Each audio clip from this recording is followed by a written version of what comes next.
Asta mie nu-mi place aici, bă. Drumul e de zăpezit, da? Dar de ce nu vine să ți pe leacă cu sare?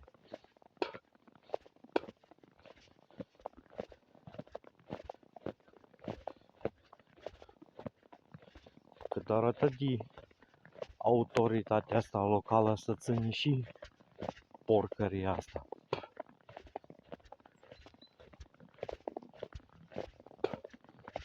Am înțeles că vine țipă sare, nu știu ce, așa ce o lea de să poți circula.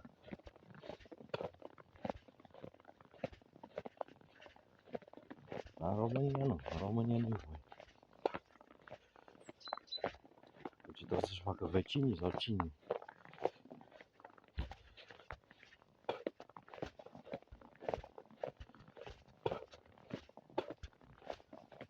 Nu știu ce să mai zic.